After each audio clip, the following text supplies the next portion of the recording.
All right, so in this video, we're going to talk about a new symbol, and that symbol is little g. So this is a symbol that's going to be showing up in equations of ours going forward. It's got some important concepts tied to it, and it's very, very related to this whole concept of universal gravitation that we've been talking about.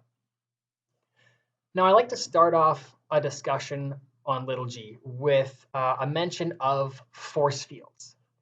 Now, you might kind of think that the idea of force fields has no real place in a physics classroom. We often think of force fields as something from science fiction. When I think of force fields, the first thing that pops up in my head is an image something like this. So you have, maybe a superhero who has the ability to create a force field. Sometimes in science fiction, these force fields are totally invisible, and sometimes they have sort of a translucent shimmering effect. And the way one of these force fields in science fiction might work is it's created around an object, often as a sort of protective barrier. And if something were to travel towards this person, say a bullet coming down here from the top right side, when that bullet contacted or entered the force field, it would suddenly feel a force. And that force would be pushing the bullet away back to where it came from. And in that way, these force fields of science fiction are often used like shields. Now, turns out that that is actually not too far from how real force fields behave. They're not quite as cool or quite as useful as this, but we do have actual force fields in real physics. They surround objects, and when other objects enter the force fields, they experience a force. Now, to blow your mind maybe even a little bit more, I will tell you that much like Violet here, you actually have your very own personal force field. And unlike Violet's force field, which is kind of limited in size, it goes from here to here, your personal force field is infinite in size. And it's completely invisible. It expands throughout the entire universe. And just like when an object enters or comes in contact with Violet's force field, it feels a force as a result. When objects enter your force field, they also feel a force. Now, the thing, however, that makes your force field kind of a shitty superpower compared to Violet's is Violet's force field will push things away from her. Your force field, which remember you all have, it's invisible, it's infinitely big. When objects enter that force field, it actually sucks things towards you. So it's not a great superpower. If someone fires a bullet at Violet and it's heading straight for her head, her force field's going to stop it, slow the bullet down, and shoot it out in the opposite direction. Your force field, if someone kind of shot a bullet that was going near you but probably wasn't going to hit you, when it entered your force field, it would get pulled towards you and become much more likely to hit you. So you do have a force field, kind of a superpower, but it's not really the best one. And your force field, more specifically, is a gravitational force field, right? You remember from the last lesson that because you have mass, you are pulling everything else that has mass towards you. And one way to think about this is through this idea of force fields. So this is where little g comes in. Little g is called the gravitational field strength. And that force field that you have around you, that gravitational force field, it has a certain strength. Some of you have very strong gravitational force fields. Some of you have weaker gravitational force fields. And even if I were to just look at the force field that one of you has, I would find there are places where it's stronger and places where it's weaker. So imagine I had a device and I could come up to you and I could measure your gravitational field strength, little g, how strong your gravitational force field is. If you are someone who has a lot of mass, I would detect that your gravitational field's strength is very big. If you're someone who doesn't have a lot of mass, I'd probably get a much smaller reading on my pretend device. And also I would notice that regardless of how much mass you have, as I walk closer and closer to you, I go deeper and deeper into your gravitational force field, my device gives a higher and higher reading. Your force field is stronger closer to you, and it's weaker further away from you. This is kind of analogous to how Violet has an easy time, especially when she's just learning about her superpowers, making a small force field that acts very close to her, but it's much more difficult for her to create a big force field that acts away from her, right? Your force field, it is quite big, but it's very weak when it's far away from you, when things are far away from you, and it's much stronger closer in. So your gravitational field strength, it depends on how massive you are, or how much mass you have, in other words, and it depends on how far away you are from the object that is measuring your gravitational field strength. So if you want to have an idea of just how strong your gravitational force field is at a certain point, we have a formula for that. And it looks like this. So little g, the gravitational field strength, is equal to m times big G divided by r squared. Remember how I said the strength of your gravitational field depends on how massive you are? Well, there's m. That's your mass. And remember, I also said it depends on how far away we are when we measure it? Well, there's r. It's how far away from you we are when we're measuring your gravitational field. And it's maybe not surprising that the strength of your gravitational field depends on how strong gravity is as a force in general. And that's where this big G comes from. So little g is the gravitational field's strength. M is the mass of the object that's creating this gravitational field. Big G is, as always, the universal gravitational constant. You might remember this as 6.67 times 10 to the power of negative 11. And r is the distance from the object's center, how far we are away from you when we're measuring the strength of your gravitational field. Mass, we're going to measure in kilograms. Big G is in Newton meters squared per kilogram squared. And this distance r is going to be in meters. I haven't told you yet what the units are for little g. And that's because we're going to leave it as an exercise for later in the lesson. Now what I want you to do is something that you might find a little illuminating. Rather than looking at your gravitational field, because as excited as you might be to discover that you have this new kind of terrible superpower, and you have your own gravitational force field, I'd like to look at a gravitational force field that's a little more substantial, a little more noticeable. And that's the gravitational field created by the Earth. So let's calculate the Earth's gravitational field strength at its surface. So the Earth, because it has a lot of mass, has a pretty big gravitational field. But remember, that gravitational field is going to have different strengths at different places. Most of us spend most of our life at the surface of the Earth. So hey, why don't we figure out how strong the Earth's gravitational field is right there where we are at its surface? So we're going to start by using this equation. There it is. So remember, m is the mass of the thing creating the gravitational field. Big G is that number we know. And r is how far we are away from the center of the thing creating the gravitational field. So, well, the mass of the thing creating the gravitational field, there's the mass of Earth. Big G, there it is, as always. And how far we are away from the center of the Earth? Well, that's the Earth's radius, assuming we're at its surface. So I put the radius of the Earth in here. And again, just like with our equation from last day, Newton's universal law of gravitation, the #1 mistake that students make with this formula is forgetting the squared. Don't forget the squared, the squared, the squared. OK, so I actually, before I show you what number we get, I actually encourage you to pause the video right here, get out your calculator, punch these numbers in, and see for yourself how strong Earth's gravitational field is at Earth's surface where you're standing right now. When you do that, you'll get a number, and the number should be this, 9.8.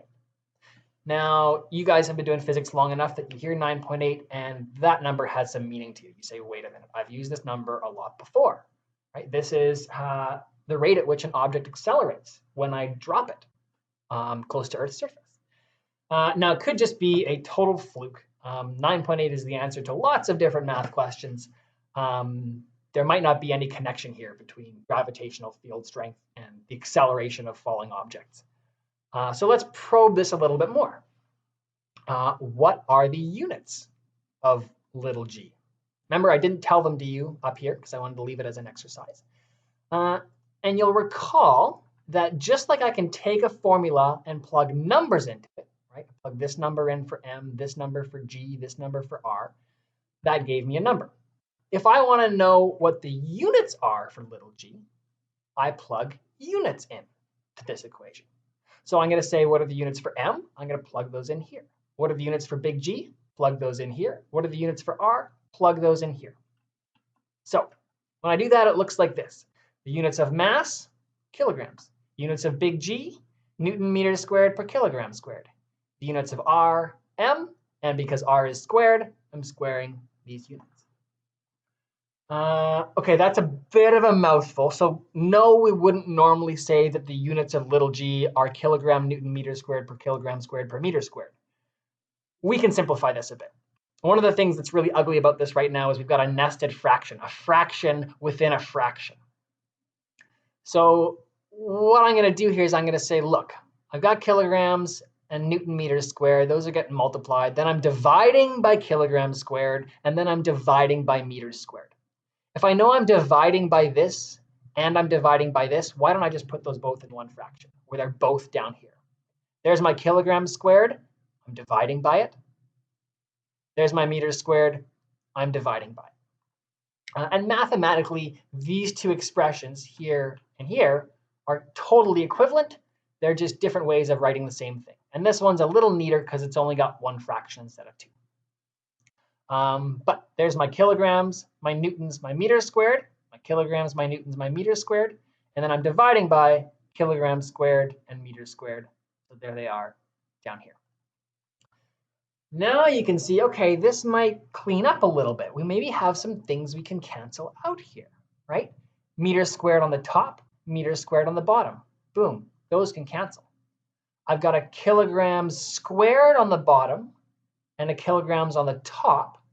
I can cancel this out with one of these and just be left with a kilograms on the bottom. So now my units look like this, newtons per kilogram. And that's a much more reasonable sounding unit. So it turns out that Earth's gravitational field strength at its surface is 9.8 newtons per kilogram. But I want to take this one step further. A newton, remember, is not really a fundamental unit. It wasn't one of the first early units we came up with. We actually had another name for newtons before we renamed it in honor of Isaac Newton. And you might recall that one equation we have involving newtons is F equals ma. F is in newtons, m is in kilograms, and a is in meters per second squared. So F equals ma tells us that a newton is equal to a kilogram meter per second squared. So I'm going to rewrite this. And instead of saying newton, I'm going to say kilogram meters per second squared, right? F equals ma. Now, again, we see, hey, there's some stuff that can cancel out here. I've got kilograms on the top. I've got kilograms on the bottom. Cancel those out, and I get meters per second squared. So this is interesting. The strength of Earth's gravitational field, if you're measuring it at Earth's surface, is 9.8. And the units of gravitational field strength of little g are newtons per kilogram or meters per second squared. So not only is Earth's gravitational field strength 9.8, it's 9.8 meters per second squared. Now you're starting to realize, hey, this 9.8 is probably not a coincidence. Earth's gravitational field has a strength of 9.8 meters per second squared. And if I go into that gravitational field and I drop something, it accelerates at 9.8 meters per second squared. That can't be a coincidence. And indeed, it's not. So unsurprisingly, we also call little g the acceleration due to gravity. So this number kind of tells us two things at once. It tells us A, how strong a gravitational field is, and B, how quickly something's going to accelerate if I put it in that gravitational field and let it go.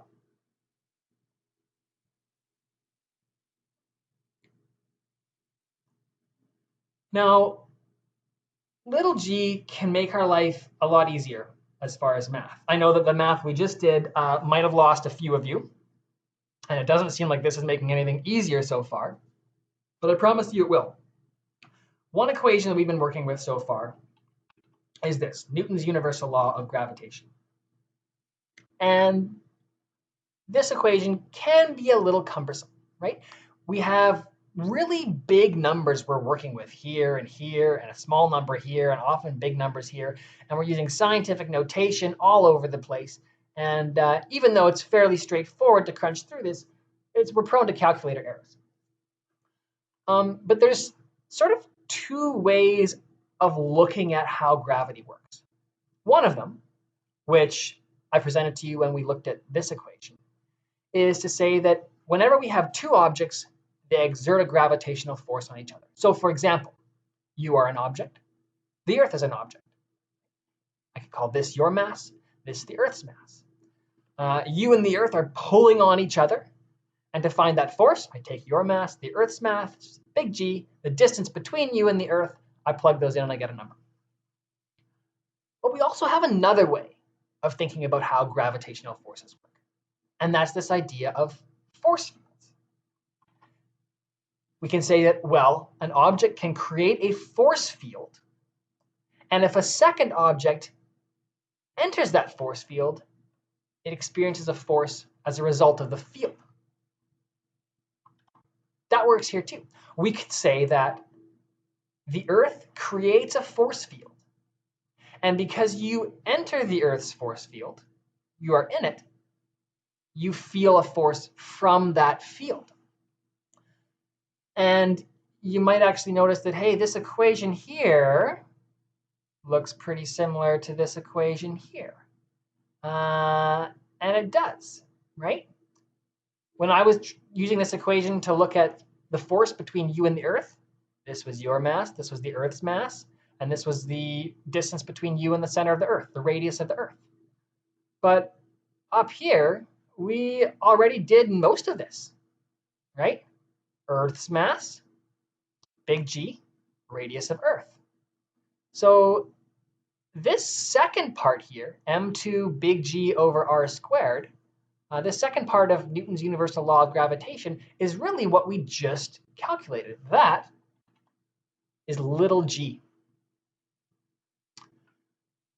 So this means we can simplify this whole formula. If this second bit, this is a big object creating a gravitational force field, and this whole red box is the strength of that field, and this is an object that is placed in the field, it'll feel a force as a result.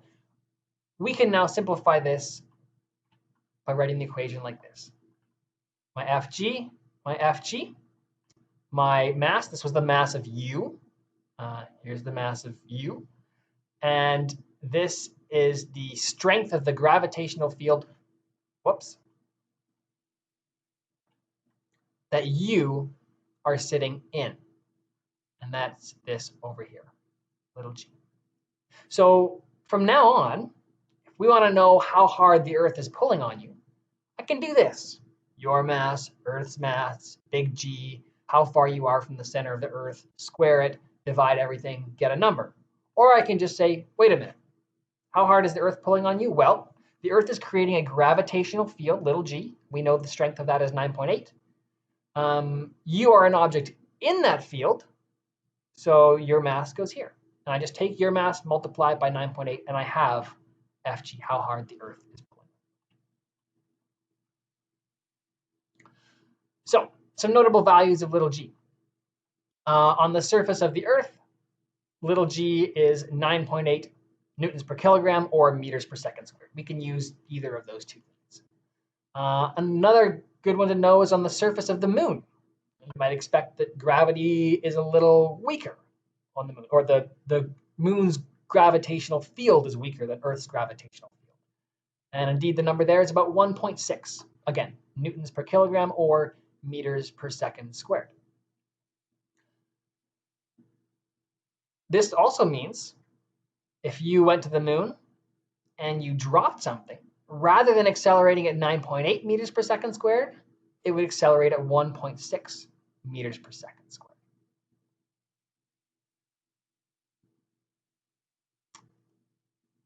Now I want to talk about mass and weight.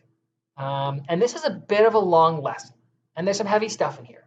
I would recommend, probably for most of you, it's a good idea to take a break at some point in the lesson. Now would be a good place to take a break.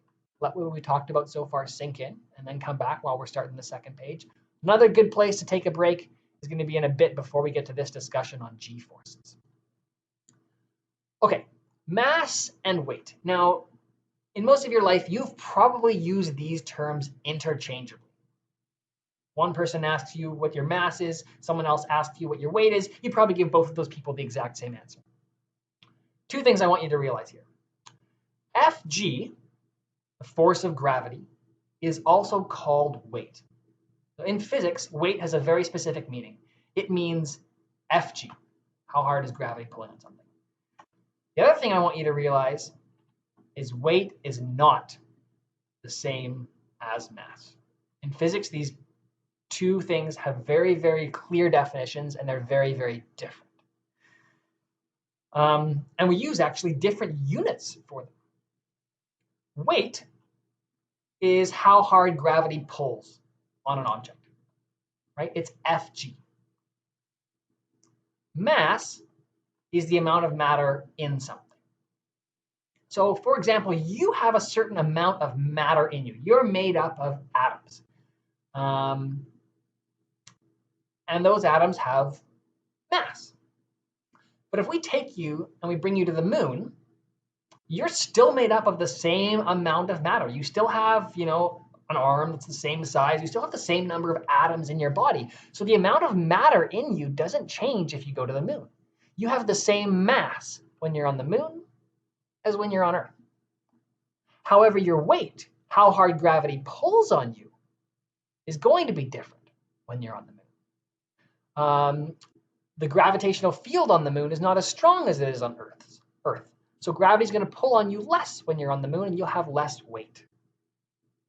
That's the key difference between mass and weight. So to talk about the units here, well, if someone said casually in the hallway to you before this lesson, hey, what's your mass or what's your weight? There's probably one of two units you would use. One of them is kilograms, and that is the metric unit for mass, as you know by now. If you would normally give someone your weight in pounds, that's actually OK, because pounds is the imperial unit. We don't use imperial units in this course. I'm just going to mention them briefly here. The imperial unit for weight. So if someone asks you your weight and you say, oh, I'm 160 pounds, that's OK. If someone asks you your weight and you say, oh, I'm 80 kilograms, that's not OK. You just gave them your mass, not your weight. So what are these other two? Just out of sort of curiosity. Well, the metric unit for weight, you guys can maybe get this before I pull it out here. Remember, weight is Fg. So what units would we use to measure Fg, force of gravity? Well, the same units we use to measure every force, newtons. So I like to tell kids here, if you have a driver's license, or a birth certificate or something like that, pull it out, probably driver's license. And probably somewhere in your driver's license, it says weight. And it probably gives a number either in kilograms or pounds. If it gives a number in kilograms, that's not good. That's a lie. That's not your weight. That's your mass. If we give a number in pounds, that's not great either because that's the imperial unit, and we're in Canada. We should be using metric. So really, what I would love for all of you to do is to know your weight in newtons. And whenever you get asked your weight, you respond with a number of newtons. And we'll figure out how many newtons you are in a second. Lastly, not because this is of any real importance or we're ever going to use it in this unit, kind of the missing thing here is the imperial unit for mass. And this is a funky unit called slugs, which you've probably never heard of before, and you'll probably never hear of again because it's pretty obscure. OK, so I said before that if you went to the moon, your mass would stay the same, but your weight would change. There'd still be the same amount of matter in you, but gravity would be pulling on you with a different force. So let's figure that out. We're going to figure out what your mass is on the Earth and the moon and what your weight is on the Earth. And in this video, I'm just going to use my numbers. But I encourage you, if you're doing this at home, filling in the notes on your own, use your own mass and figure out your own weight. So we're going to start with my mass on Earth, which I know pretty well because I've measured it on Earth many times. It's about 67 kilograms. Just so you know, if you know what your weight on Earth is in pounds, which a lot of us do, and you want to know what that means your mass in kilograms is, divide by 2.2. And that'll give you your number that goes here. So if you know your weight in pounds, divide that by 2.2. That tells you your mass in kilograms. That number you can put in here. Then, because mass is the amount of matter in you, and that's not going to change if you go to the moon, you're going to have the same number down here. Whatever number you have up here, you're going to have down here. Now weight, okay, how do we calculate this? Talked a lot about weight. Well, we said weight is Fg. And on our previous page, we said Fg equals m times little g. So we're going to use that equation here. Weight is Fg, which equals m times little g. My mass, so again, the way we use this equation is this is the gravitational force field that's being created, usually by something big. This is an object, usually smaller, sitting in that gravitational force field, being pulled as a result of it. So this is the gravitational force field created by the Earth. And this is the mass of that little object, me or you, sitting in that gravitational field. So the gravitational field of the Earth has a strength of 9.8. And the mass of me sitting in that field is 67. Multiply those two together, and I get 657 newtons. That's my weight. That's what it should say on my driver's license under weight. How about on the moon? Well, the only thing that changes if I go on the moon is I'll be in a different gravitational field. So there'll be a different little g. And you might remember that in the moon, little g instead of being 9.8 is 1.6. So my weight on the moon is 107 newtons. So if we get to a point where humans are frequently traveling back and forth between Earth and the moon, you might need to have two different driver's licenses. One for Earth, when you're driving your car here, and one for the moon, where you're driving your moon buggy. And those driver's licenses would actually have different numbers for your weight written on them. On your moon driver's license, it would say your weight's 107 newtons. And on your Earth driver's license, it'd say you're 657 newtons. Now, usually about once every year or two, I come across a student who has a weight that cracks the kilonewton threshold. So maybe when you're calculating your weight, see if you can break a kilonewton. It's rare, but you might be able to. And if you can, you've got some serious bragging rights. All right, as I mentioned, before we get into this next topic of g-forces, this might be a decent place to have a break, let some things sink in. Maybe even try the first few questions on the problem set, and then come back, because this next little section, I'll need your full attention for. Now, a conversation about little g wouldn't really be complete unless we talked about g-forces. So that's the last section here in this lesson. So a bit of background before we talk about G-forces. There are two types of forces we sometimes talk about, and these are body forces and contact forces. A body force acts on every point within an object. So a great example of that would be gravity. Right now, gravity is acting on you. But gravity doesn't just act on your feet. It doesn't just act on your head. Gravity doesn't just act on your skin. Gravity is pulling on every single part of your body. It's pulling on your fingernails. It's pulling on your toes. It's pulling on your heart. It's pulling on your lungs. It's pulling on your brain. It's pulling on your eyeballs. Every single part on the outside and inside of you is feeling the force of gravity. It's a body force. It acts on everything inside a body. In contrast, we have these things called contact forces. They only act at the surface where the source of the force is in contact. And I would bet that another force you're feeling right now is normal force. You're either sitting on a chair, or maybe you're standing on the floor, or maybe you're lying down. In all of those cases, you would feel a normal force from the chair or from the ground or from a bed or a couch pushing you up, resisting gravity. And that normal force is not pushing on your brain and your heart and your head, unless you're lying down. That normal force is just pushing on the part of your body that's in contact with the ground or the chair or the bed. So if you're sitting on a chair, that normal force only acts on your butt.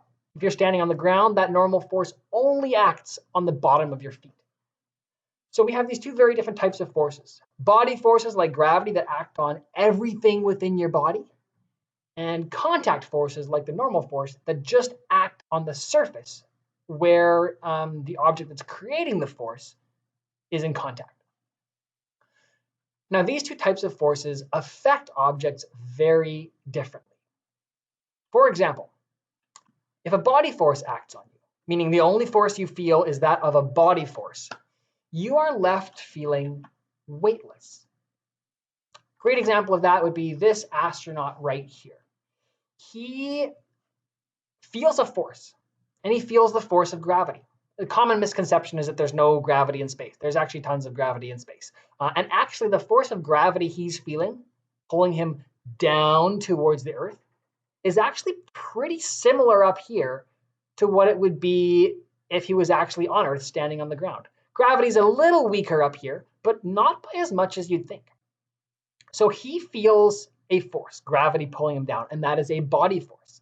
It's acting on every single part of his body. But because the only force he feels is this body force, he is left with the feeling of weightlessness. He feels as if he is floating. He's probably got a little bit of that kind of stomach and mouth feeling that you get if you're on a roller coaster going over a hump. It's a bit of a weird feeling. Now, keep in mind, just because he feels weightless doesn't mean he has no weight. He actually does have weight. If I were to draw a free body diagram, FG would be here going down, and his weight's pretty similar to what it would be if he was actually on the surface of Earth, because he's pretty close. But he has a feeling of weightlessness, that floaty feeling. Okay, so if a body force is the only force acting on you, you are left feeling weightless. In contrast, if a contact force acts on you, it can give you the sensation of weight. So the reason you right now are probably aware of your weight. If you stood in one place for a long time, the bottoms of your feet would get a little sore. If you sat in that chair for a long time, your butt would get sore from your weight pushing down on it. You feel kind of heavy right now. You don't feel like you could just fly up and float off into the air. The reason you have that feeling, that sensation, is not because of your weight. Because keep in mind, this astronaut has weight. He doesn't feel, as if he's being pulled down. The reason you feel that is because of a contact force that's acting on you, and that's the normal force. So not everything that has weight actually feels like it has weight. G-force is a way of measuring these contact forces by comparing them to the object's weight. And I'll go back here to this astronaut example, and I'll give an example of a different astronaut in a different situation. This astronaut has weight. Looks like he's on the moon, so maybe he doesn't have as much as he would have on Earth. But if I did a free body diagram, there'd be Fg going down. But he's also feeling a normal force from the moon, pushing him up. And this astronaut would feel like he has weight. If he stood there for a long time, the soles of his feet might hurt from the pressure on them. If he wanted to, stand up, he'd actually have to push a little bit with his legs to resist and overcome his weight. But the reason why he feels like he has weight is because of this normal force from the ground pushing him up. It's not just because of gravity, his weight pulling him down. So G-force is a way of measuring the contact forces by comparing them to the object's weight. We'll get to an example in a second. G-force gives us the perception of weight. So if you are ever experiencing G-forces or a G-force, that's what gives you the perception of weight. That astronaut in the air or flying through in orbit, he had no G-force. He was in a 0G environment. And as a result, he felt as if he had no weight. That astronaut standing on the moon, he did have some G-force. He did feel some G's, and he perceived himself as having a bit of weight. Now, to illustrate this idea of G-forces a bit further, I want to do an example of what I call a supercharged elevator. And what I mean by a supercharged elevator is just an elevator that's capable of going really fast, faster than a normal elevator would go. So imagine we have a person in that elevator, standing there. And let's say he's just walked into the elevator. He's deciding which button to hit. So he's not moving up or down yet. If I did a free body diagram for him, it looked like this. He's got Fg, force of gravity, or his weight, pulling him down. And there's the floor he's standing on, the normal force, pushing him up. And as you guys know, he's just sitting there, not moving, not accelerating. These two forces are balanced. The normal force is equal to the gravitational force. Fn equals Fg. And in this situation, this guy would have 0 acceleration. I'm going to use this diagram over on the side here to kind of summarize the things we find out as we go through this example.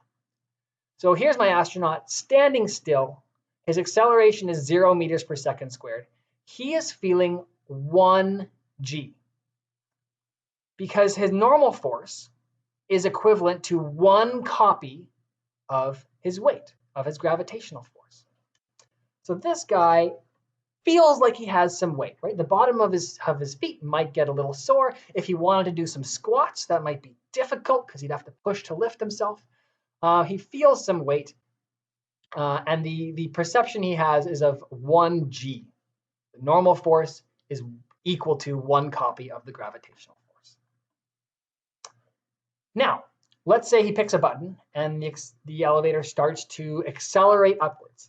But because this is a supercharged elevator, it's going to accelerate up pretty quickly. And to accelerate him up, it's going to start to push on his feet. And it's going to push pretty hard in this example. So here's the guy's weight again. But now the normal force is much bigger. The elevator has started to push on him to move him upwards. And I'm saying this normal force is now twice the gravitational force. It's twice what his weight is. We would actually say now this guy is in an environment where he is feeling 2 Gs because this contact force is equal to 2 copies of his weight. Now to figure out what his acceleration is, once you've done a few of these, it'll just kind of jump out at you. But let's do the actual calculation. I would say, okay, there's one of our favorite equations, F equals ma. I would say, okay, let's do it the sum of all the forces acting on this guy. Well, I've got 2 Fgs going up and 1 Fg going down. So if I add those all together, the resultant, what I'm left over with, should just be 1 Fg going up. So positive Fg. That's the resultant or the net force. That's equal to his mass times its acceleration. We also know from back on our previous page that Fg can be calculated as m times little g. So I'm going to replace this Fg with m times little g. Then I see that on both sides of this equation, I have m.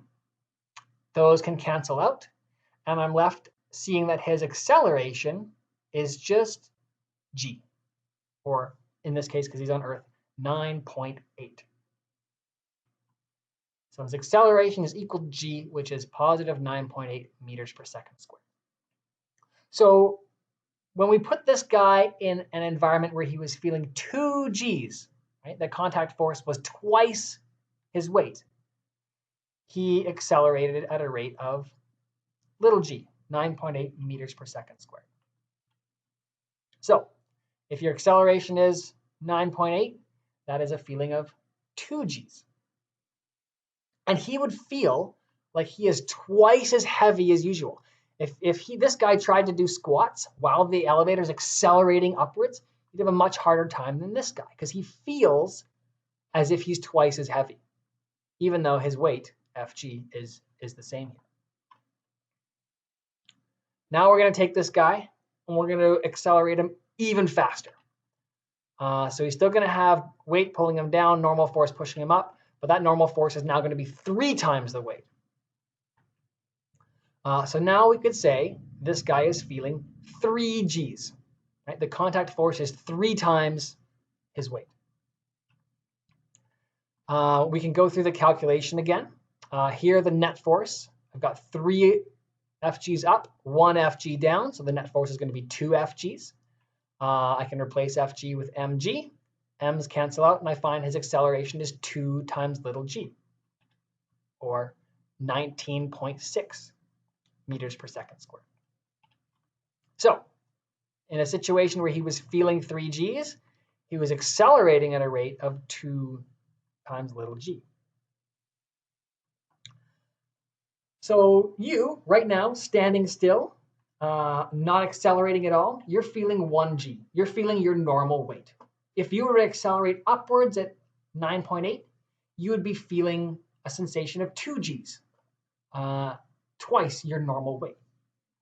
We can actually continue this in the other direction. Let's say we glued his feet to the floor, and now we accelerate the elevator downwards. He's going to feel less heavy than usual. That force, that normal force pushing on his feet, is going to be less if the elevator is trying to pull him down. And in fact, we could just start by making the elevator free fall. Let's just cut the cable. That elevator is going to become a projectile, accelerate down at negative 9.8 meters per second squared. And in that case, this normal force will be completely gone. This guy is now basically, he's not even touching the bottom of the elevator anymore. He's just a projectile. Gravity is the only force acting on him. He'll feel weightless, right? How many copies of Fg is the normal force? 0, because there is no normal force. Then we can take this even further. Like I said, glue his feet to the bottom of the elevator and now have the elevator not just be dropped, but actually accelerated downwards, pushed downwards by the motor. And we could create a situation where if he accelerates down at twice the rate he normally would, he's actually now feeling negative 1 g. He's feeling negative weight. Rather than it being hard for him to push himself up in a squat, it would actually be hard for him to pull himself back down into the crouching position. So this diagram we have on the side is kind of useful for this situation of a person in an elevator. When they're standing still, not accelerating, they feel 1 g, their normal weight. If the elevator accelerates up, they feel 2 g's. They're experiencing twice their normal weight. They feel twice as heavy as usual. If the elevator accelerates down at negative 9.8, they're now free falling, kind of like that astronaut up in space. And they would feel 0 g's. They would feel as if they had no weight, even though, remember, in all these situations, they do have weight. They do have Fg. So we can also use this diagram to kind of figure out what sort of G forces people might be feeling in a variety of different situations. For example, an average person can handle about 4 Gs upwards before blacking out. So our test subject here who went up to 3 Gs, he'd be okay. Might not be a pleasant experience, but he's probably going to survive. However, if you want to be an astronaut or a firefighter, sorry, not a firefighter, a fighter pilot, you need to be able to handle a lot more Gs. These people are put in situations where their airplanes or the rockets they're riding accelerate really quickly, and they'll experience that their weight is a lot, they'll feel like their weight is a lot heavier than usual. And if these guys black out as soon as they get to 4 Gs, they're not going to be very good at their job. So they actually have to train and be able to withstand 9 Gs. So what acceleration does this correspond to? Well, you can imagine on this diagram, if we kind of kept going up, 1G is 0 meters per second, 2G is 9.8, 3 Gs, I add another 9.8 onto that. So once I get to 4 Gs, I'd be going 29.4 meters per second squared. And if I were to look at what an astronaut or a fighter pilot can handle, they could be in this elevator going up at 78.4 meters per second squared. Now, they're probably not standing up. Their knees would almost certainly buckle under that weight. But they might be sitting in a chair, and they, although they might have a harness kind of holding them in place, they need to make sure that they don't black out. All right, so that's my discussion on G-forces.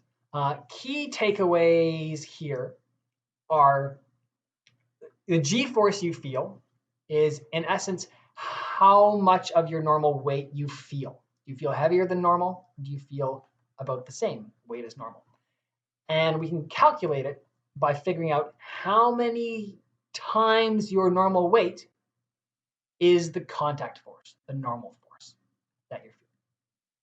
This diagram on the side is going to be really, really useful. Keep this in mind when you go to tackle the problem set and other problems in the future. That's all.